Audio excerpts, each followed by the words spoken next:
Hey, I'm Steve Oakers. Susan Pastor. Julie Bacon. And this is What's in the Cup. Cheers. Cheers.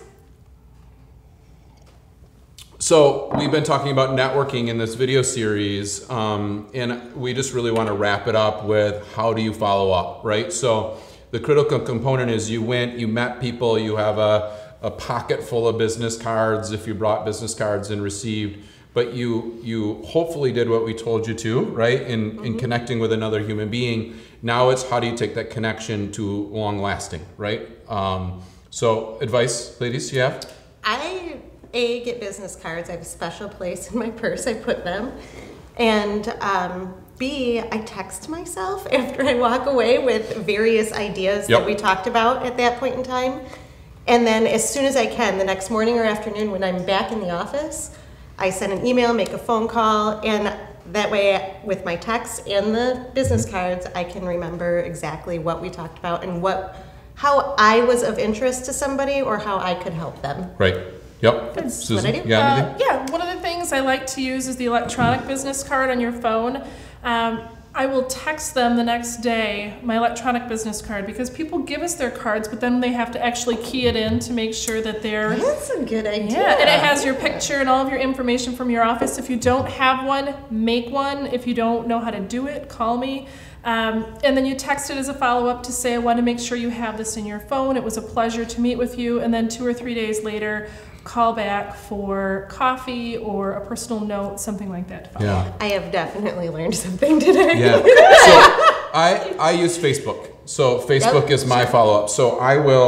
So this is another thing that I just have used over the years is I will actually Facebook friend request them like within an hour after we met so they don't forget our conversation or me. And usually that's at 10 or 11 o'clock at night. Yep. And they're on their phone right at that moment because they're looking for pictures from that event, right? So I capture them at the moment they're on their phone. Everyone's back into whatever their normal lives are away from the networking event, either at home or if they're at a conference in their hotel room. And if I hit them at 10 or 11 o'clock at night or 2 in the morning, depending on what was in the cup, then I'm going to have a conversation with them really quick. And I just traditionally will send them a message the minute they accept the friend request. Hey, it was great to meet you today. Just let me know if I can help in any way. And then I just leave it there. And it's amazing that conversation that will happen then. And I mentally try to know that I'm gonna have a half an hour worth of texting conversations afterwards, which then just sort of secure that networking opportunity to follow up with. Do you do you add them to your list? Like if you have an email campaign that goes out, so everyone you meet, do they become part of your email campaign? The reason I ask, so again, at one of your networking events several years ago, I met a lady and she was a travel planner. And I love to travel. I think travel is fascinating. And so when she sends me these emails, I take a look at them.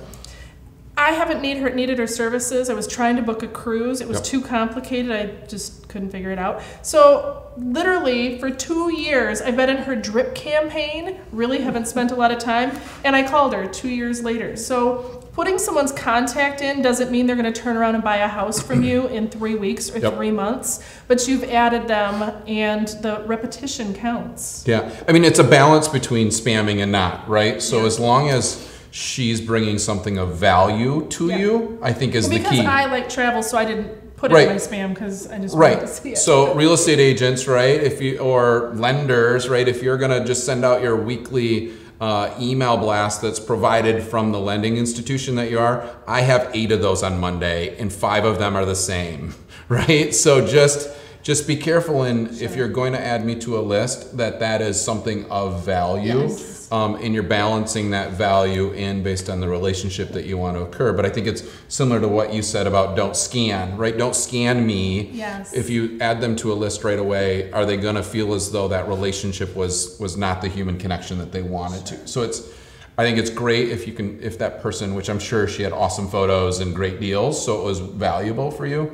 But just be careful on the value you bring. Does that make? Yes. Well, that brings me kind of back to another episode, though. Don't discount who you're meeting at these events. Right. I mean, there was a travel planner at a real estate event. Good for her. Right. You know? Right. I mean, that's incredible, right? That's great. So yeah, don't discount whoever you're meeting. Right.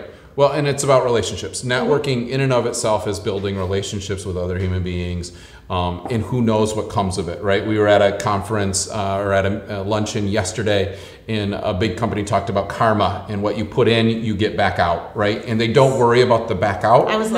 like, Right? yes. They worried about what do What they you put put in? in. How am I putting Yes. in? And so networking, if you walk into the room and you say, what am I going to add? What am I going to put in this week? What am I going to put in this half an hour or this 15 minutes? And don't worry about the return. The networking will equal the return over time. Yeah. How Right? many of you guys have walked out of a networking event with a deal? It's not like that. Yeah. That's Yeah. I think the early, we would go into our earliest Yeah. episode when people think of networking and it's new to you, Right. you think I'm going in to get a deal, going in to get a sale. You're not. Nope. You're going in to build an business. interesting group of friends that over time are going to help you grow. It's got pillars and layers. Yep. What layers? Like an onion? And you Sure. peel it, you Like an onion. peel the onion. I think we better end this episode. So I'm Steve Oakers, Susan Pastor. Julie Bacon. and this is What's in the Cup. Thanks, guys. Cheers. Cheers. Out. You know the Shrek.